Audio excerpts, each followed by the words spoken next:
In Africa's long history of struggle, one of the cruelest weapons used against its people has been thirst. For generations, villages dried under the sun while foreign powers sold water solutions at impossible prices. But today, a different vision is unfolding under Ibrahim Traoré's leadership. A vision not built on begging or loans, but on courage. On the vast coastlines of Burkina Faso and its neighboring nations, gigantic desalination plants are being installed. Machines so vast they seem like fortresses of steel standing against the ocean's tide. Their mission: to turn salt water into pure, life-giving drinking water. For too long, Africa was told that only outsiders could build such miracles. That advanced plants must come through contracts written in foreign capitals, signed with the ink of debt. They said Africa had no choice but to depend on their technology. But Ibrahim Traoré stood before his people and declared, "The ocean is ours, the water is ours, and the future is ours. We will no longer wait." Each of these massive plants has the power to provide millions of liters of drinking water daily. Imagine entire regions, once abandoned to thirst, receiving fresh, clean water directly from the sea. Women who once carried heavy buckets for miles will now open taps in their villages. Children who missed school searching for water will sit in classrooms with notebooks instead of jerry cans. Entire communities will rise, no longer chained by thirst. This is not just a project. It is an act of defiance, a blow to the system that for centuries claimed Africa must remain thirsty unless it bowed to outside control. The sight of these giant plants on Africa's shores is more than engineering. It is a revolution in concrete and steel. Every drop purified is a declaration of freedom.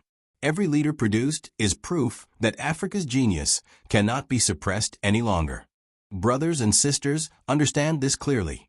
These desalination plants are not small experiments. They are giants, tall as towers, spread across the horizon like fortresses of hope. At night, their lights shine over the ocean, signaling a new dawn for Africa. Inside these massive structures, advanced filters and turbines roar like the heartbeat of progress. Seawater enters, filled with salt and impurities, and exits as clean, pure drinking water.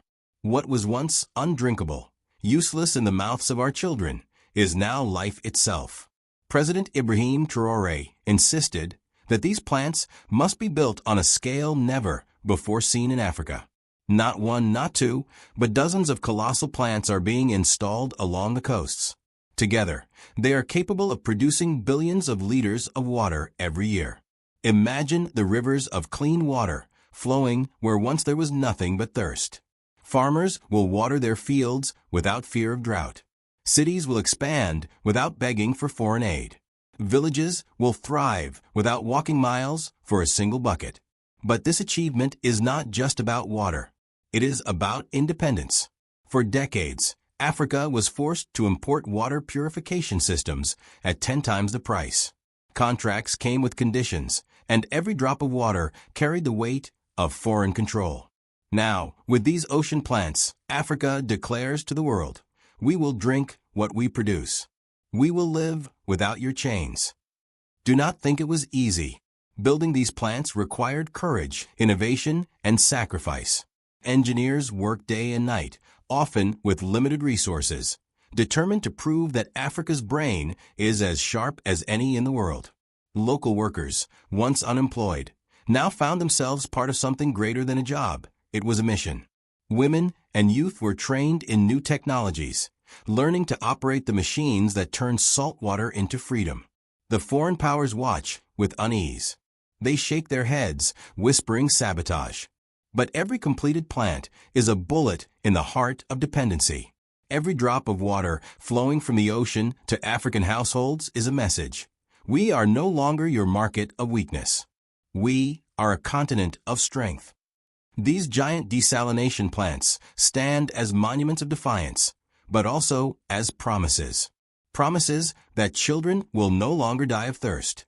Promises that African soil will no longer crack under drought. Promises that no power on earth can deny water to a people who have decided to rise. Citizens of Africa, let us not underestimate the scale of this achievement. These desalination plants are not isolated structures. They form a network, an unbreakable chain of lifelines stretching across the coasts. From Dakar to Abidjan, from Lagos to Cape Town, these plants are rewriting the destiny of an entire continent. Each one is a beacon, a fortress, and a source of survival. Together, they form the backbone of Africa's resistance against drought and dependence. In villages once defined by dry wells and cracked earth, the miracle of clean water has arrived. Imagine a mother who once walked miles with a clay pot balanced on her head, returning exhausted, only to bring home a fraction of what her family needed. Today, that same mother can turn on a tap, filling her container with crystal clear water produced by Africa's own hands. Imagine farmers whose fields once lay barren, now watching golden stalks of wheat sway under the sun because irrigation is finally possible. President Ibrahim Traoré has said again and again, water is not charity, it is sovereignty. By planting these colossal structures on the very edge of the ocean, Africa is declaring that the days of begging are over.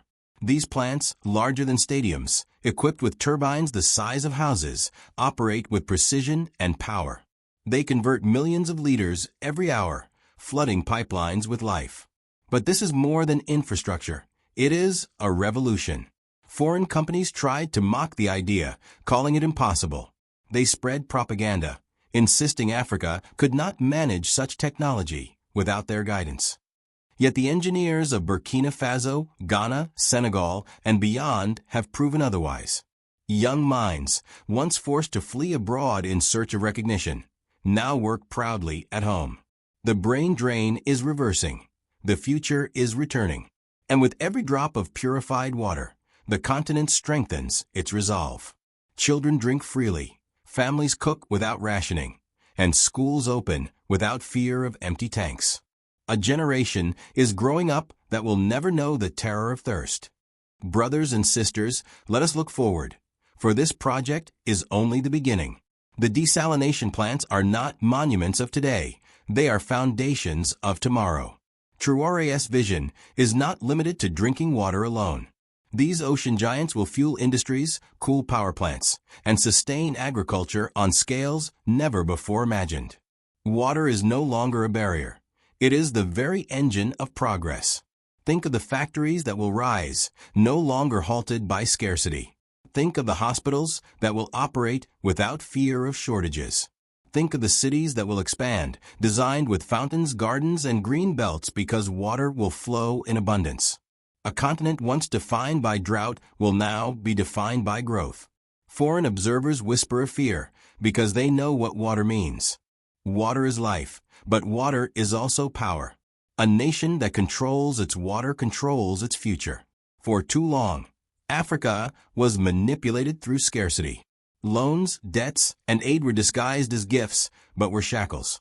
Today, Traoré has broken those chains with the simplest of elements, H2O.